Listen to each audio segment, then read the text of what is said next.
بسم اللہ الرحمن الرحیم رب زدنی علما۔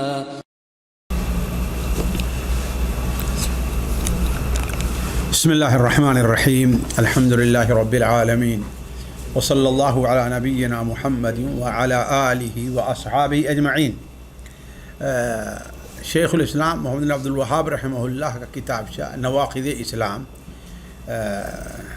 اس کی وضاحت چل رہی تھی۔ یہ ابھی 7واں ناقض ہے۔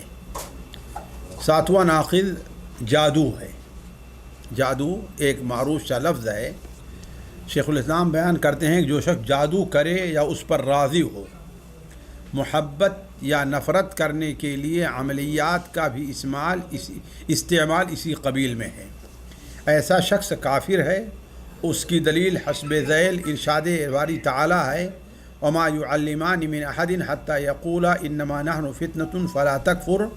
اور وہ دونوں یعنی فرشتے کسی کو کچھ نہیں سکھاتے تھے جب تک کہ یہ نہ کہہ دیتے کہ ہم تو آزمائش ہیں، تم کفر نہ کرو۔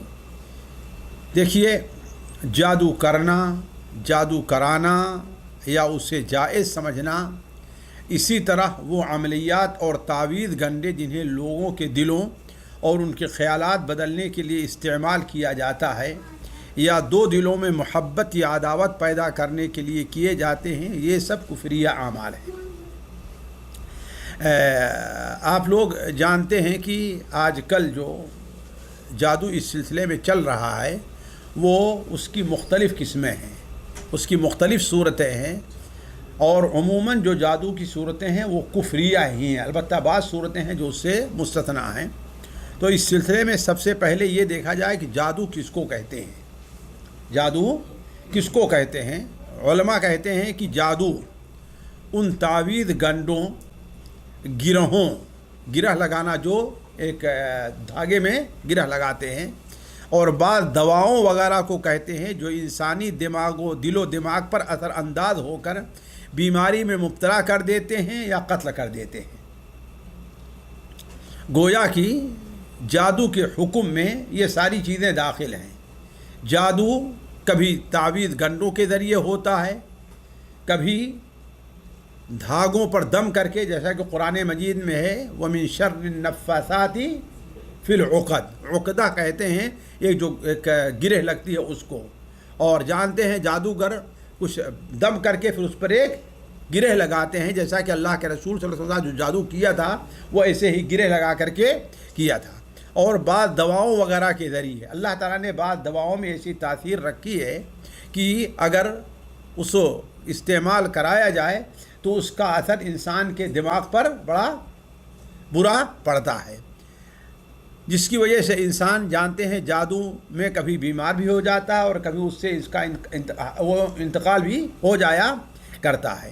تو جادو کی جو قسمیں ہیں، دیکھیے علماء کہتے ہیں دو قسمیں ہیں، ایک حقیقی جادو ہے اور ایک مجازی جادو ہے۔ اس کو سمجھنا چاہیے اس لیے کہ اس کے حکم سے دونوں کا حکم بھی الگ الگ ہوگا۔ حقیقی جادو جس کا اثر حقیقی ہوتا ہے، یعنی انسان حقیقت میں بیمار ہو جاتا ہے، یہاں تک کہ اس کی موت تک بسا اوقات واقع ہو جایا کرتی ہے، تو اس جادو کا حکم یہ ہے کہ علماء کہتے ہیں یہ کفر ہے بالاتفاق، یہ بالاتفاق کفر ہے، اور اسے شرک میں شمار کیا ہے، جس کی دو وجہیں ہیں۔ کیوں؟ اس لیے کہ اکثر جو جادوگر اس قسم کے ہیں وہ اس وقت تک کامیاب نہیں ہوتے ہیں جب تک کہ کوئی شرکی عمل نہیں کرتے، اسی لیے علماء نے اسے کفر قرار دیا ہے۔ کیوں؟ اس لیے کہ جب کوئی آدمی شرکیہ عمل کر رہا ہے تو گویا وہ شرک ہے، اسی لیے اللہ کے رسول صلی اللہ علیہ وسلم نے اسے شرک کے ساتھ بیان کیا ہے۔ چنانچہ آپ صلی اللہ علیہ وسلم نے ارشاد فرمایا کہ اجتنبوا السبع الموبقات، 7 ہلاک کر دینے والی چیزوں سے تم بچو۔ صحابہ نے کہا اے اللہ کے رسول وہ کیا چیزیں ہیں؟ تو آپ نے فرمایا الشرک باللہ والسحر۔ آپ نے کیا بیان فرمایا؟ پہلی چیز کیا ہے؟ شرک ہے اللہ کے ساتھ، دوسری چیز کیا ہے؟ سحر ہے، اور تیسری چیز قتل نفس ہے، آخر تک آپ نے بیان فرمائی ہے۔ دوسری وجہ یہ ہے کہ اس کے کفر ہونے کی کہ اس جادو میں علم غیب کا دعویٰ کیا جاتا ہے. غائب جو لوگ جادو کرتے ہیں وہ غیب کا دعویٰ کرتے ہیں. فلاں غائب چیز ہے کہاں اس کو وہ بتا دیں گے, فلاں شخص کہاں ہے اس وقت اس کو وہ بتا دیں گے. جیسا کہ ہم جانتے ہیں کہ علم غیب کیا ہے, یہ اللہ تعالیٰ کا خاصہ ہے. قل لا يعلم من في السماوات والارض الغیب الا اللہ. آسمان اور زمین میں جو چیزیں ہیں اگر کوئی غیب جانتا ہے تو کون ہے, وہ صرف اللہ تعالیٰ کے علاوہ کوئی غیب نہیں جانتا. تو گویا علماء دو وجہ سے اس جادو کو جو حقیقی جادو ہے اس کو کفر کہتے ہیں. اور دیکھیے میرا بعض لوگوں پر تجربہ ہے کہ یہ جادو عموماً جو ہوتا ہے وہ شیطان کی مدد سے ہوتا ہے, شیطان کی مدد سے. اور شیطان کسی کی مدد اس وقت تک نہیں کرتا ہے جب اس سے ایسے ہی ناجائز کام نہیں کرا لیتا. بلکہ ایک صاحب خود بتانے لگے کہ ان کے ایک ساتھی کا کہ اس نے کچھ ایسے عملیات شروع کیے کرنے کے لیے, تو ان کے پاس شیطان آیا اور ایک پیالے میں ایک چیز لے کر کے آیا اور کہا کہ اس کو کھاؤ, اس کو کھاؤ. اور وہ چیز نعوذ باللہ من ذالک غلاظت تھی, پیخانہ تھا. اور نہیں کھائے تو جتنا عملیہ کہتے باطل بیکار ہوا, چھوڑ چلا گیا اور وہ بیمار ہو گئے. تو شیطان عموماً کسی کی مدد جب کرتا ہے ایسی تو اسی وقت کرتا ہے جب اس سے ایسے ہی غلیظ حرکت اور اپنے آپ کو شرک اور کفر قرار اپنے لیے سجدہ وغیرہ کرا لیتا ہے. تو یہ جو جادو اصلی جادو ہے وہ جادو کفر ہے, علماء کا اس کے اوپر اتفاق ہے. دوسرا جادو ہے خیالی جادو, جس کو ہمارے ہاں نظر بندی کہتے ہیں. ہم لوگ کیا کہتے ہیں, نظر بندی, یعنی حقیقت میں کوئی چیز نہیں ہے, یہ بظاہر یہ رکھا ہے, یہ موبائل ہی رکھا ہے, لیکن دیکھنے والے کو یہ کچھ اور دکھائی دے گا. اسی کو نظر بندی کہتے ہیں. کیوں؟ اس میں اشیاء کی جو کوئی ہے وہ تبدیلی نہیں ہوتی ہے اشیاء, البتہ کچھ مدت کے لیے لوگوں کی نظروں پر اس کا اثر ہو جاتا ہے. فرعون کے جادوگروں کا یہی حال تھا. یخیل الیہ من سحرہم انہا تسعی, ان کے جادو کے اثر سے موسیٰ علیہ السلام کو ایسا محسوس ہو رہا تھا کہ وہ دوڑ رہی ہے, یعنی حقیقت میں وہ لکڑی ہی تھی, رسی ہی تھی, لیکن اس کے اثر سے وہ دوڑتی. تو یہ خیالو جادو ہوتا ہے. اس کے حکم میں علماء کا اختلاف ہے اس خیالی جادو کے, لیکن بعض علماء اس طرف گئے ہیں کہ یہ بھی کفر میں داخل ہے, اس لیے کہ یہ بھی لوگوں کو دھوکہ اور بغیر شیطان کی مدد کے نہیں ہوتا ہے. دوسرا جادو جو ہے, تیسرا جادو, یہ مجازی جادو ہے.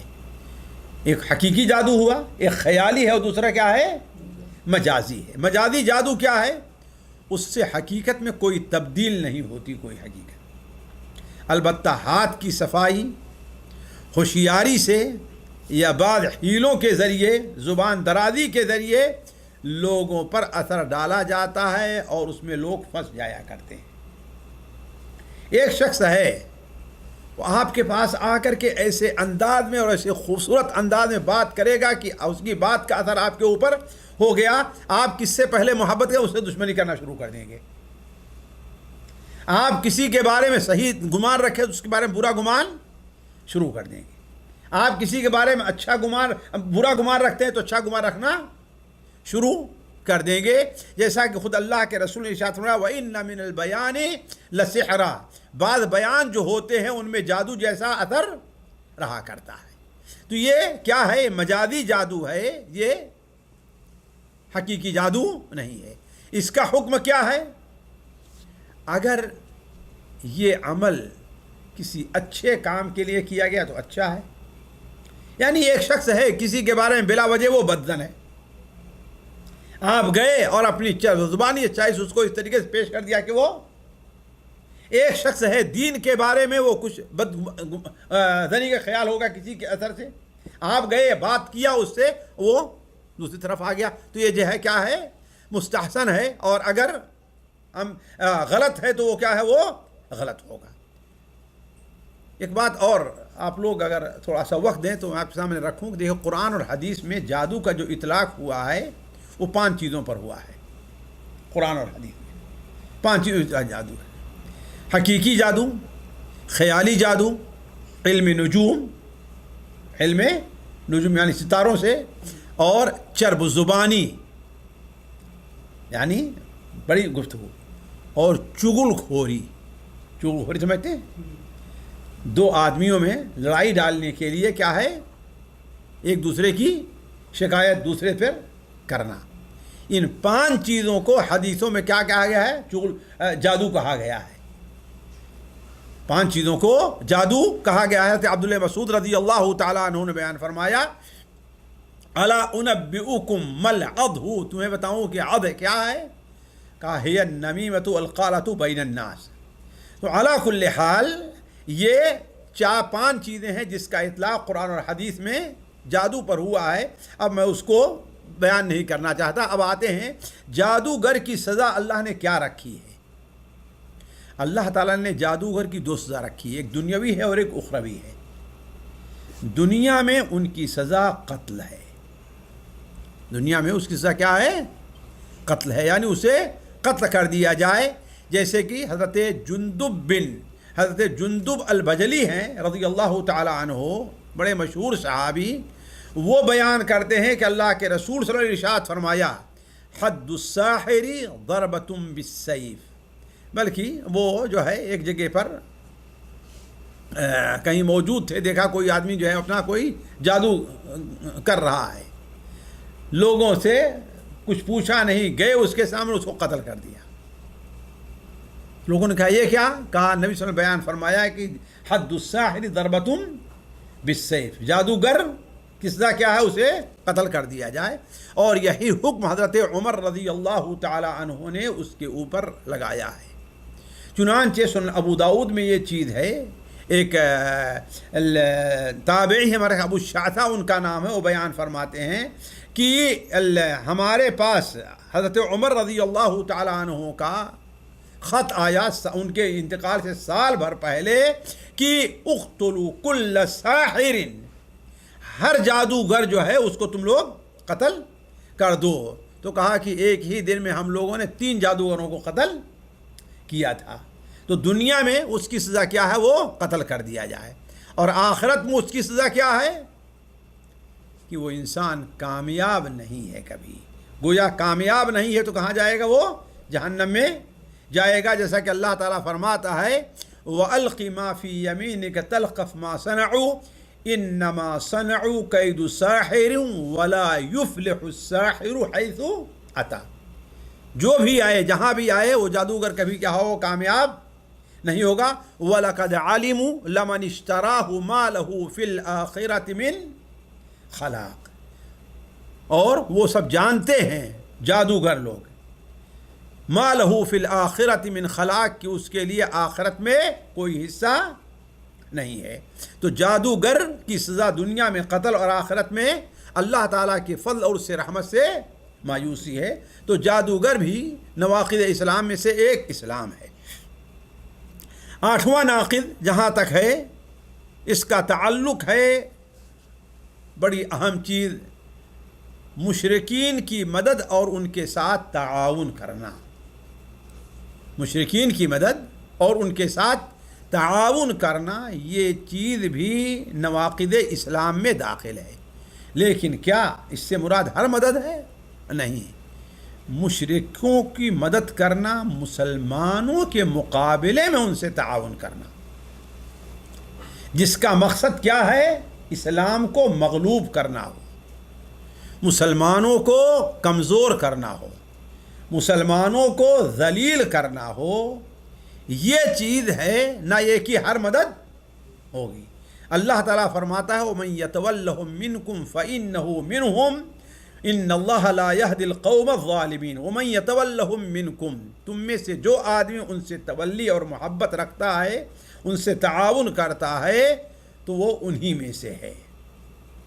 یہاں پر دیکھیں ساتھیو کئی مسئلے ہیں۔ ایک مسئلہ ہے ولا اور برا کا، پہلا مسئلہ ولا اور برا کا ہے، جس سے اس ناقص کا بڑا گہرا تعلق ہے۔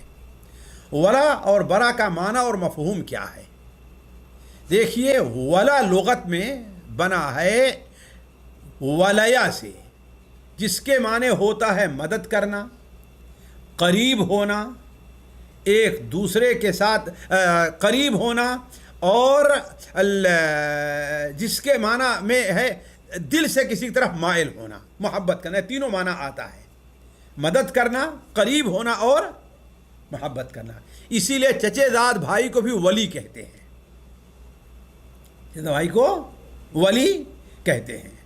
تو لغت کے لحاظ سے اس کا معنی یہی ہے، مدد کرنا، قریب ہونا، ساتھ رہنا اور محبت کرنا۔ اور ظاہر بات ہے یہ سارے معنی عقیدے میں داخل ہیں، محبت کرنا ہو یا قریب ہونا ہو، یہ عقیدے میں داخل ہے۔ اللہ تعالیٰ فرماتا ہے یا ایھا الذین آمنوا لا تتخذوا اليہود والنصارى اولیاء بعضهم اولیاء بعض، یہود اور نصارہ سے تم لوگ ولا کا رشتہ نہ رکھو، وہ سب ایک دوسرے کے ولی ہیں۔ ومن یتولہم منکم، تم میں سے جو ان کے ساتھ ولا کا رشتہ رکھے اس کا شمار اسی میں ہوگا۔ دیکھیے، جہاں تک پہلی چیز کا محبت کا تعلق ہے، اللہ تعالیٰ فرماتا ہے لا تجد قوم، لیکن ایک بات واضح کر دیں، ایک محبت شرعی ہے، ایک محبت فطری ہے۔ یہاں فطری محبت کی بات نہیں ہو رہی ہے، یہاں شرعی محبت کی بات ہو رہی ہے، یعنی ان کے کاموں کو جس طریقے پر ہیں وہ ان کو اچھا سمجھتے ہوئے انسان کا میلان ان کی طرف ہو جائے۔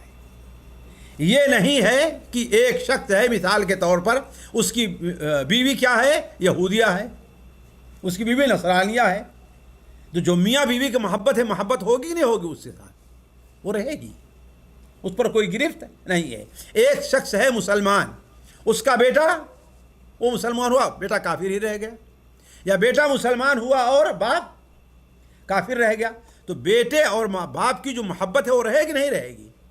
تو یہ محبت جس کا ذکر ہے اس کا یہاں پر بیان نہیں۔ اصل محبت کیا ہے؟ یعنی ان کے کاموں کو مستحسن اور اچھا سمجھتے ہوئے ان کے ساتھ دلی تعلق رکھا جائے، یا ان کی محبت میں پڑھ کر کے بعد وہ کام جسے اللہ تعالیٰ نے ناجائز قرار دیا ہے، انسان اس کو نفرت کرنے لگے، اس کو چھوڑ دے اور ان کی محبت میں پڑ جائے، تو یہ محبت مراد ہے۔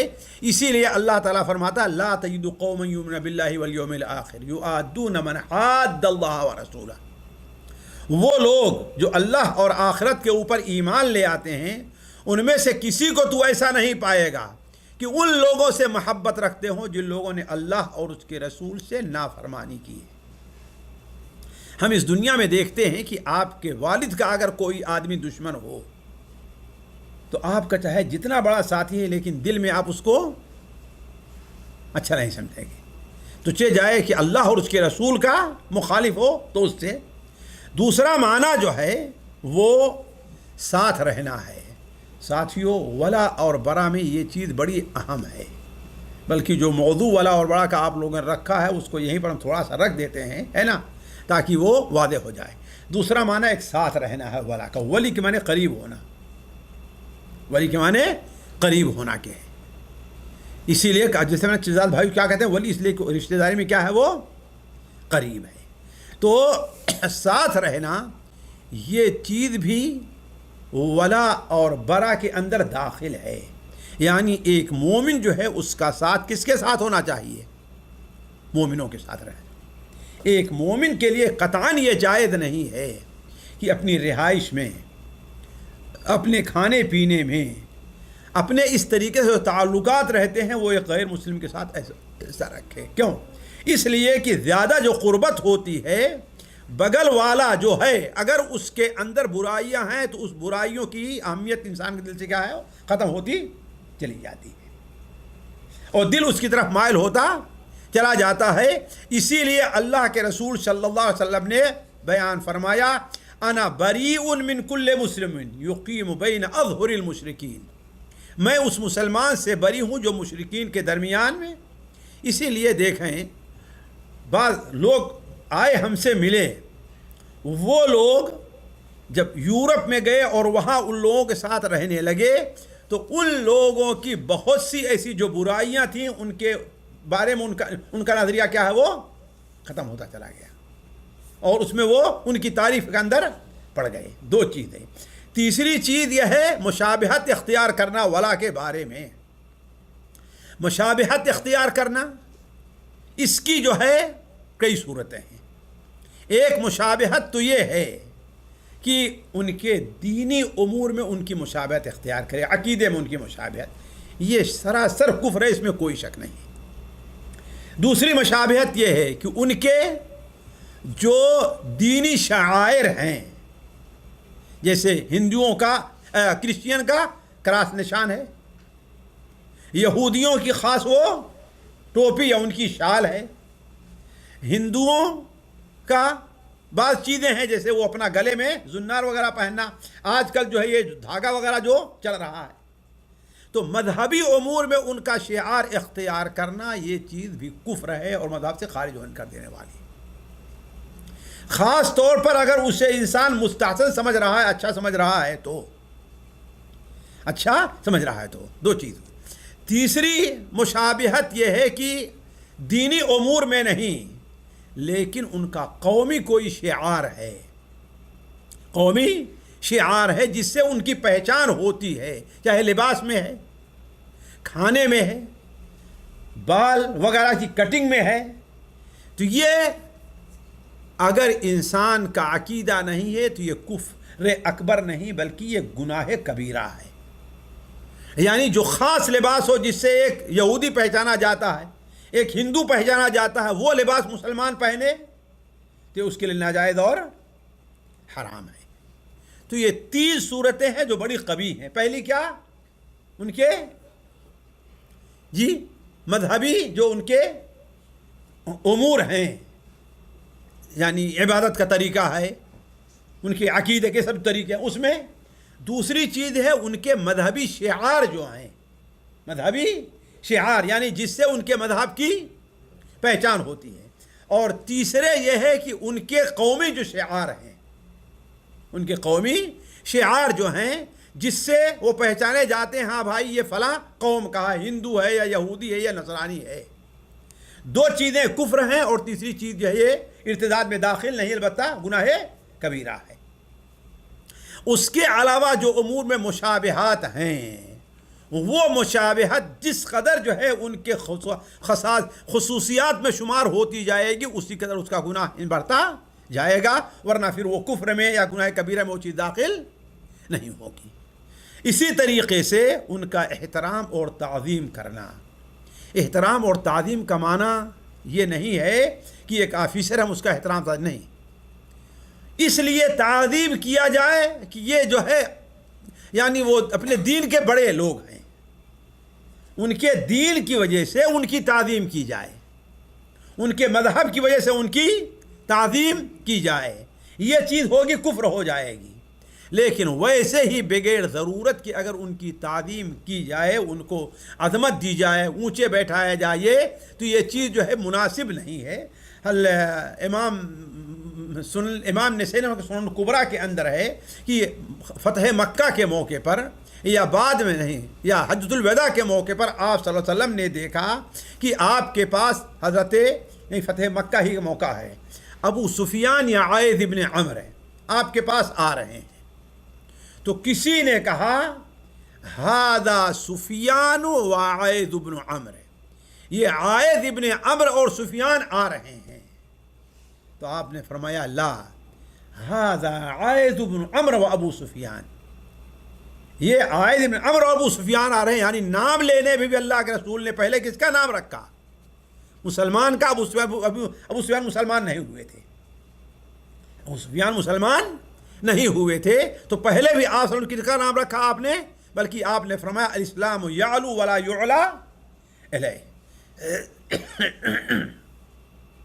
یہ موالات جو ہے بڑا اور بڑا جو ہم نے کہا کبھی اکبر ہے اور کبھی اصغر بھی ہے، کبھی اکبر ہے اور کبھی اصغر ہے۔ مثال کے طور پر ان کی تعظیم اور احترام، اگر ان کے مذہب کی تقدیر کرتے ہوئے، ان کے مذہب کے اعتبار سے اچھا سمجھتے ہوئے تو یہ کفر اکبر ہے، اور اگر یہ تعظیم دنیا کے طور پر ہے یا کسی دنیا جاہو منصب کی وجہ سے ہے تو اس کا حکم مختلف ہوگا۔ اسی طریقے سے ان کی مشابہت کسی دینی کام کی وجہ سے، ایسے عبادت جیسے کہ ابھی ہم نے کہا ہے، یا تو یہ کفر ہوگی، اور اگر دنیاوی معاملے میں ان کی پہچان ہوتی ہے تو یہ جو ہے کفر اصغر میں ہے۔ اسی لیے اس کی سب سے واضح دلیل کیا ہے؟ صحیح مسلم میں ہے کہ اللہ کے رسول صلی اللہ علیہ وسلم ایک بار تشریف فرماتے، ہمارے ہاں بعض لوگ کہتے ہیں لباس کی وجہ سے کیا ہوتا ہے، کوئی فرق نہیں پڑتا۔ نہیں، لباس کا بڑا اثر ہے انسان کے اوپر۔ آپ جانتے ہیں کہ جو انسان جس سے مرعوب ہوتا ہے یا جس سے محبت ہوتا ہے اسی جیسا لباس انسان پہننا چاہتا ہے۔ تو حضرت عمرو بن عاص رضی اللہ تعالی عنہ آ رہے تھے اور انہوں نے ایک پیلے رنگ کا کپڑا، اصفر رنگ کا کپڑا ایک جوڑا پہن رکھا تھا، تو آپ نے فرمایا ہذہ من ثیاب الکفار فلا تلبسھا، یہ کافروں کا لباس ہے، اس کو تم نہ پہنو۔ کچھ لوگ کہتے ہیں میرا مقصد مشابہت نہیں ہے، یہ مقصد کا مطلب نہیں ہے۔ آپ حضرت عمرو بن عاص نے مشابہت ان کا مقصد نہیں تھا، ان کا مقصد مشابہت نہیں تھا، بلکہ بعض وہ چیزیں جو جائز ہیں اگر کسی قوم کا شعار بن جاتی ہیں تو ان چیزوں کا استعمال بھی ناجائز رہے گا۔ مثال کے طور پر عمامہ باندھنا کیا ہے؟ وہ جائز ہے۔ اب کسی خاص قسم کا عمامہ باندھنا اگر کسی قوم کا شعار بن جائے، جیسے کرسچین کا، نہیں ان کا جو ہے آج سکھوں کا عمامہ باندھنا ہے، تو اس طریقے سے عمامہ باندھنا کیا ہوگا؟ وہ ناجائز اور حرام، ان کی مشابہت میں داخل ہو جائے گا۔ اسی طریقے سے ان کی مدد اور تائید اس کی کئی صورتیں ہیں۔ ایک صورت یہ ہے کہ مسلمانوں کے خلاف جو ہے ان کی مدد کی جائے۔ کس کی؟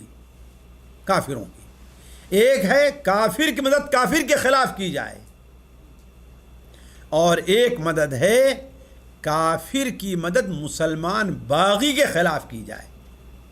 یہاں کون سی مدد مراد ہے؟ کافروں کی مدد مسلمانوں کے خلاف کی جائے، چاہے ہتھیار کے ذریعے ہے، جاسوسی کے ذریعے ہے، کسی اور ذریعے ہے۔ اگر یہ ہوئی تو یہ چیز کیا ہو جائے گی؟ اسی طریقے سے اگر رائے کے ذریعے کسی کی مدد ہے تو یہ بھی علماء کہتے ہیں کہ نفاق اکبر کے اندر داخل ہے۔ نواں ناقض جو ہے وہ دین سے انسان کا خروج کا جو معاملہ ہے وہ یہ ہے کہ جو شخص یہ عقیدہ رکھے کہ بعض لوگوں کے لیے یہ جائز ہے کہ وہ حضرت محمد صلی اللہ علیہ وسلم کی شریعت سے مستثنیٰ ہے، جیسے حضرت موسیٰ علیہ السلام کی شریعت سے حضرت خضر کو خروج کی اجازت تھی، تو یہ بھی کفر ہے۔ یعنی اس طرف ہم نے ابھی تھوڑے دیر پہلے اشارہ کیا تھا، اگر کوئی شخص یہ عقیدہ رکھتا ہے کہ فلاں صاحب ہیں، وہ اگر دین اسلام پر عمل کریں، نماز پڑھیں یا نہ پڑھیں، ان کے لیے جائز ہے۔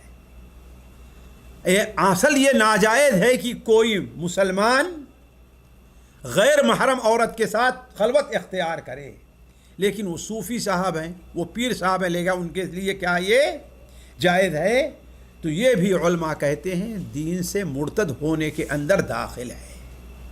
مثال لے آتے ہیں کہ حضرت خضر علیہ السلام کیا تھے؟ اللہ تعالی حضرت موسیٰ علیہ السلام کی شریعت سے کیا تھے؟ وہ الگ تھے۔ کہتے حضرت خضر ولی تھے، حضرت موسیٰ علیہ السلام اللہ کے نبی تھے، لیکن حضرت خضر کو موسیٰ علیہ السلام کی شریعت سے نکلنے کی اجازت تھی، حالانکہ غالب گمان حضرت خضر جو ہے خود بھی اللہ کے ولی نبی تھے، البتہ دونوں کی شریعتیں کیا تھیں؟ الگ الگ تھیں۔ موسیٰ علیہ السلام اپنی شریعت پر تھے، حضرت خضر کیا تھے؟ اپنی شریعت کے اوپر تھے، دونوں کے اندر نہیں۔ یہ بات کیوں کہتے ہیں؟ اس لیے کہ اللہ فرماتا ہے وَمَن يَبْتَغِ غَيْرَ الْإِسْلَامِ دِينًا فَلَن يُقْبَلَ مِنْهُ، جو شخص اسلام کے خلاف کوئی دوسرا دین تلاش کرے گا اللہ اس سے وہ دین قبول نہیں کرے گا۔ آج کل آپ دیکھیں بہت سے لوگ جو تصوف کے اندر آگے ہیں تو وہ کہیں گے ارے بھائی یہ شریعت ہے لیکن ہم جو بات کریں یہ طریقت ہے۔ یہ کیا ہے؟ اسلام میں شریعت اور طریقت دونوں الگ الگ چیز نہیں ہے۔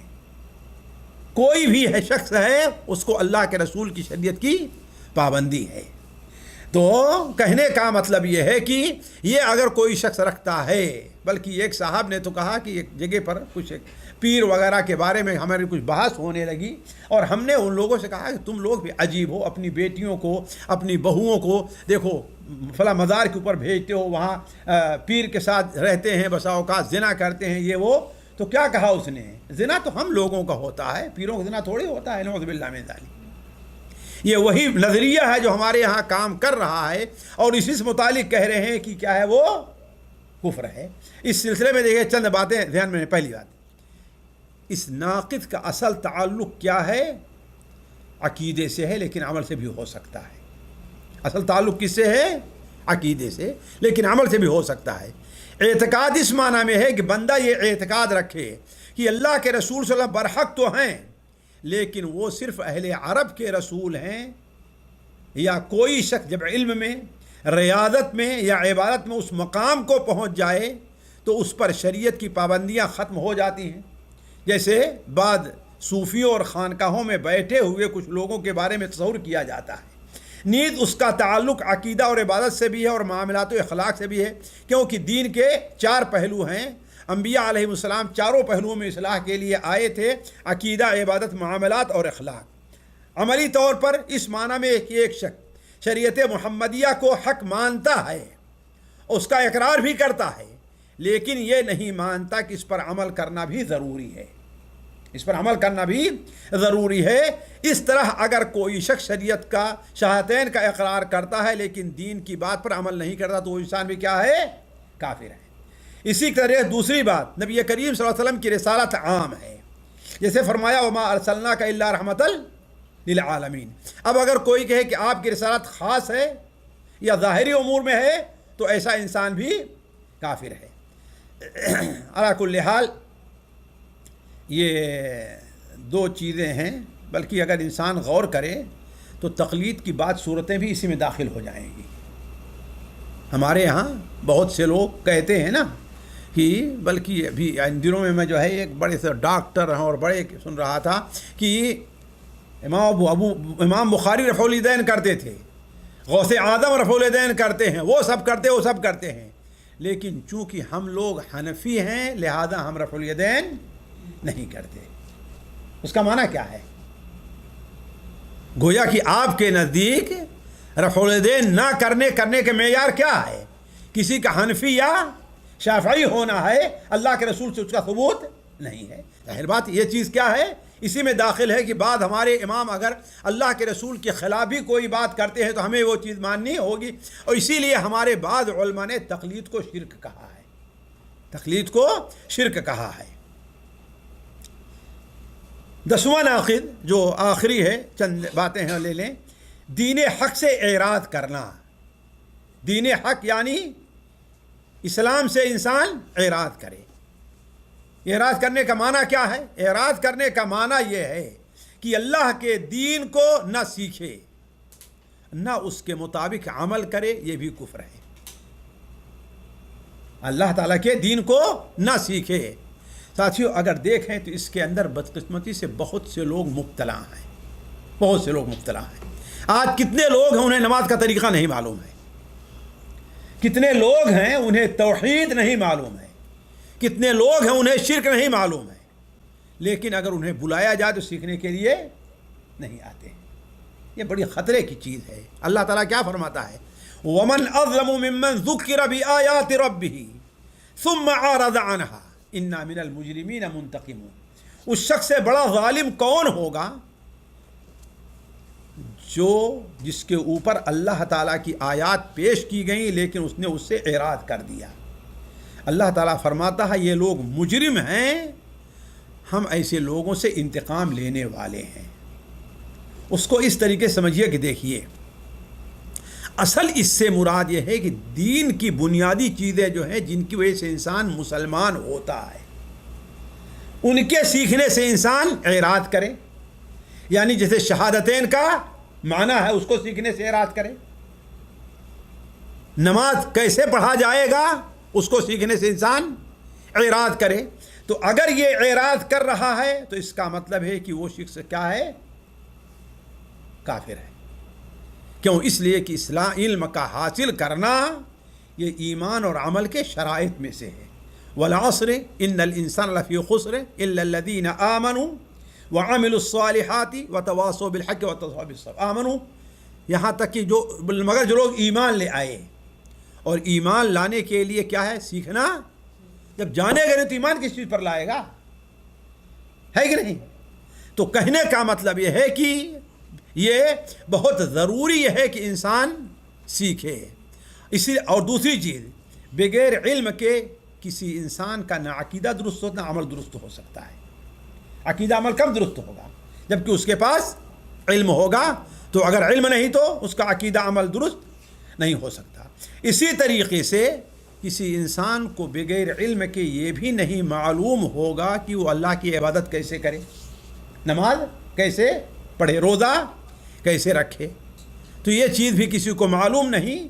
اسی لیے علماء کہتے ہیں علم کا حاصل کرنا بہت ضروری ہے۔ اور آپ لوگ جانتے ہیں لا الہ الا اللہ کے شرائط میں سے پہلی شرط کیا ہے؟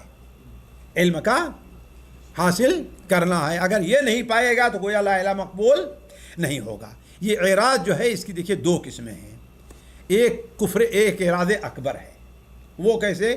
انسان اپنے ظاہر سے اور اپنے باطن سے دین کو سیکھنے اور اس پر عمل کرنے سے اعراض کرے، یعنی دل میں نہ ارادہ ہے اور ظاہر میں نہ وہ عمل کرنا چاہتا ہے، نہ دل میں علم حاصل کرنے کا ارادہ ہے اور نہ ہی وہ اس کے اوپر عمل کرنا چاہتا ہے۔ تو یہی کیا ہے؟ وہ کفر اعراض اکبر ہے جو کفر ہے۔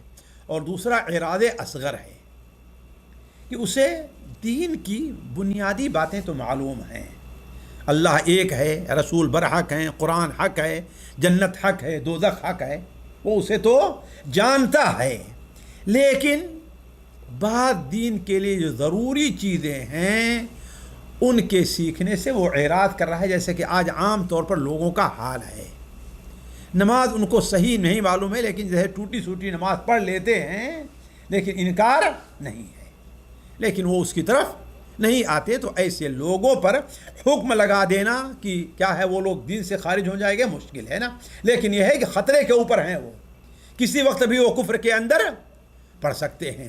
اسی لیے علماء کہتے ہیں کہ یہ جو اعراض ہوتا ہے یہ اعراض اکبر بھی ہے اور اعراض اصغر بھی ہے۔ جو اعراض اکبر ہے وہی ہے کہ دین کی اصلی اور بنیادی باتیں سیکھنے سے انسان اعراض کرے، جس سے اسلام میں داخل ہوتا ہے وہ تو کلی ہوگا اور ورنہ نہیں۔ یہاں پر چند باتیں جو ہے اور شیخ الاسلام نے ذکر کیا اس کو ذکر کر دیتے ہیں۔ ایک چیز یہ ہے، یہ جو 10 نواقض ذکر کیے گئے ہیں، شرک کرنا، کسی کا وسیلہ لینا ہے نا، اور تیسری چیز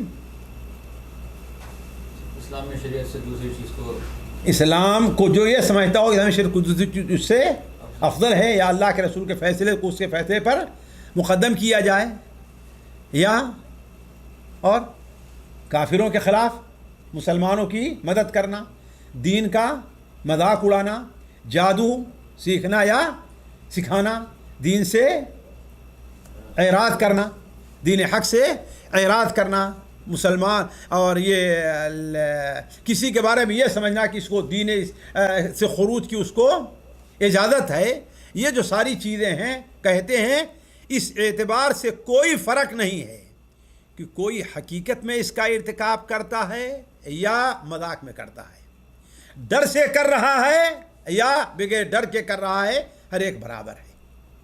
اور اس کی مثال وہ سمجھیے کہ 2 آدمی ہیں، آپ نے بیان فرمایا، ایک آدمی ایک مکھی کی وجہ سے جنت میں گیا، ایک آدمی ایک مکھی کی وجہ سے جہنم میں گیا ہے۔ حالانکہ دوسرے نے جو شرک کیا تھا کیا کیا تھا؟ ڈر سے کیا تھا کہ نہیں کیا تھا؟ لیکن اگر عقیدتاً وہ یہ سمجھ لے، ہے کہ نہیں؟ اب مثال اس کی میں دیتا ہوں کہ اگر کوئی شخص ایسی جگہ پر ہے جہاں پر اسے کافر پکڑتے ہیں اور کہتے ہیں کہ تم یہ کلمہ کفر کرو تو ہم تمہیں چھوڑتے ہیں ورنہ ہم چھوڑیں گے نہیں. تو اس کی دو صورت ہے. ایک تو یہ ہے کہ وہ جان بچانے کے لیے ایسا کہہ دے, دل میں اس کا ارادہ کہنے کا نہیں ہے, تو وہ انسان کافر نہیں ہوگا. لیکن وہ کہے کہ چلو یہ کون سی بڑی چیز ہے, چلو کون سی بڑی چیز, ہم مسلمان تو ہیں نا, لیکن یہ کوئی بڑی چیز نہیں, چلو ہم مان لیتے ہیں اس کو, تو اس سے انسان کافر ہو جائے.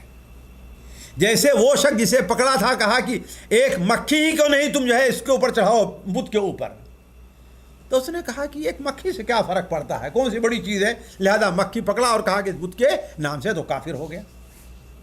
تو یہی کہہ رہے ہیں کہ اس بارے میں چاہے سنجیدہ ہو انسان, مذاق میں کر رہا ہو, ڈر سے کر رہا ہے, خوف سے, اس میں کوئی فرق نہیں پڑتا ہے.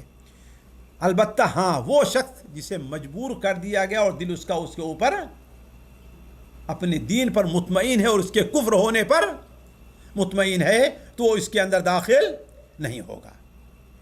تیسری چیز ہے جو ذکر کیے گئے ہیں وہ اسلام سے خارج ہونے والے ہیں, لیکن اس کا یہ معنی قطعاً نہیں ہے کہ جس کے اندر یہ امور پائے جائیں ہم اس کے اوپر کفر کا حکم لگا دیں اور اس کے ساتھ کافر کا معاملہ کرنے لگیں. ایسا ہرگز نہیں ہے, بلکہ اہل سنت کے یہاں کسی عمل کے کفر ہونے اور اس کے عامل کا پر کفر کا حکم لگانے میں فرق ہے.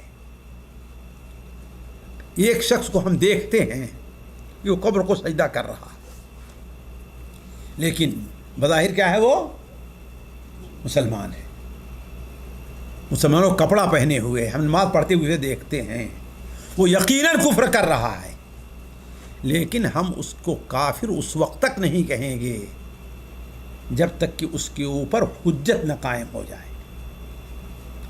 جب کہ وہ اس کے اوپر وہ حجت یعنی اس کو سمجھا نہ دے کہ ہاں بھائی کیا ہے یہ کفر ہے, وہ سمجھ جائے کہ یہ کفر ہے پھر بھی کر رہا ہے, تب وہ انسان کیا ہوگا, کافر ہوگا.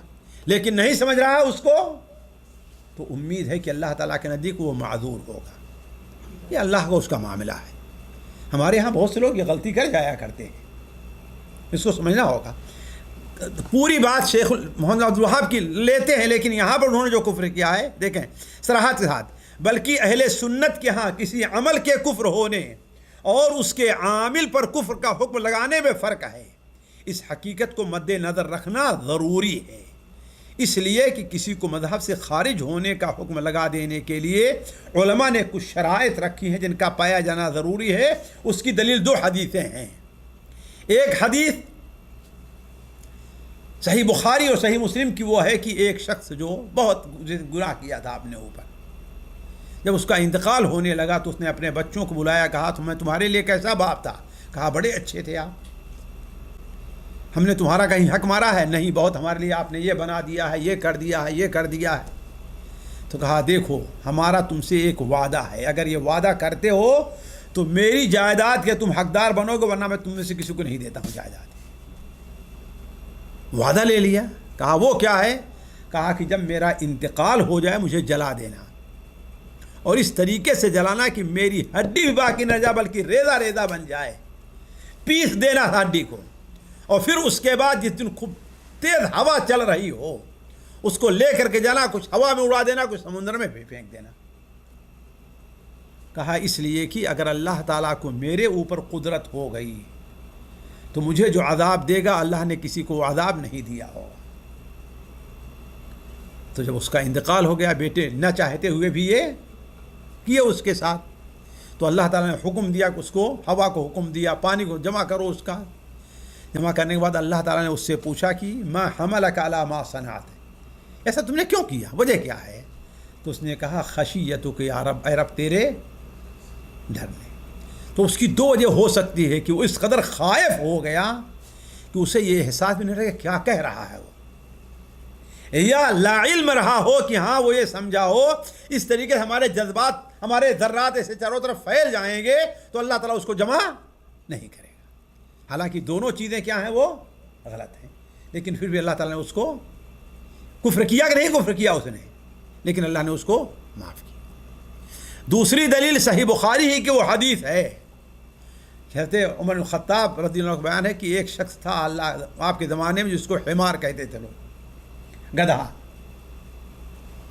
مذاق کرنے کے لیے اسے، اور ویسے ان کی عادت یہ تھی کہ وہ شراب پیتے تھے، پکڑ گئے اللہ کے رسول ان کے اوپر کوڑے برساتے تھے، 1 بار 2 بار 3 بار ایسا کیا، تو چوتھی بار یا تیسری بار جب وہ پکڑ کر کے لے آئے تو صحابہ ان کے اوپر کوڑے برسا رہے تھے، تو کسی نے کہا کہ اس کے اوپر اللہ کی لعنت ہو، بار بار شراب پیتا ہے اور اس پر کوڑے برسائے جاتے ہیں اور وہ اپنی بات معاذ نہیں مانتا۔ تو اللہ کے رسول نے کیا کہا؟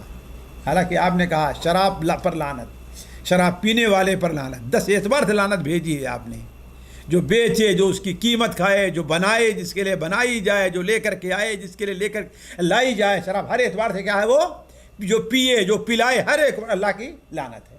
لیکن آپ نے یہاں کیا کہا؟ لاتا، اسے لعنت نہ بھیجو۔ کیوں؟ تمہیں نہیں معلوم کہ اللہ اور اس کے رسول سے محبت کرتا؟ حالانکہ یہ دونوں چیزیں، یہ لعنت کی چیز ہے اور وہ کفر کا ہے، لیکن اللہ کے رسول نے دونوں کو۔ تو اس قسم کی حدیثوں کو رکھ کر کے علماء نے کسی کے اوپر کفر کا حکم لگانے کے لیے جو ہم نے سمجھا ساتھیوں 5 شرطیں ہم نے رکھی ہیں۔ ان کو پہلی شرط یہ ہے کہ علم ہو، یعنی وہ یہ جانتا ہو کہ یہ چیز اسلام سے خارج کر دینے والی ہے، پھر بھی اس کے اوپر عمل کر رہا ہے۔ دوسری چیز اس کا ارادہ ہو، وہ ارادہ عمل کرے کہ یعنی انجانے میں غیر ارادی طور پر اس کی زبان سے نہ نکل جائے، جیسے اس شخص نے کیا کہا تھا، اللہم انت عبدی وانا ربک، اے اللہ تعالیٰ تو میرا بندہ ہو، میں تیرا رب ہوں۔ ارادے سے کہا تھا؟ نہیں، اس کا ارادہ تھا انت ربی وانا عبدک، لیکن تو دوسری چیز کیا، اس کا ارادہ ہو۔ تیسری چیز ہے کہ وہ مختار ہو، مجبوراً وہ کام نہ کر رہا ہو، اپنے اختیار سے وہ کام نہ کر رہا ہو بلکہ اسے مجبور کیا گیا ہو۔ چوتھی چیز یہ ہے کہ وہاں پر حکم لگنے میں کوئی چیز وجہ نہ پائی جا رہی ہو، معنی کا پایا جانا، جیسے وہ جاہل تھا، تعویل وہ کیا گیا، وہ مجبور کیا گیا ہے کہ نہیں ہے، تقلیداً وہ یہ کام کر رہا ہے، سارے لوگ یہ کام کر رہے ہیں، اس کا وہ نہیں تھا۔ جیسے آج بہت سے لوگ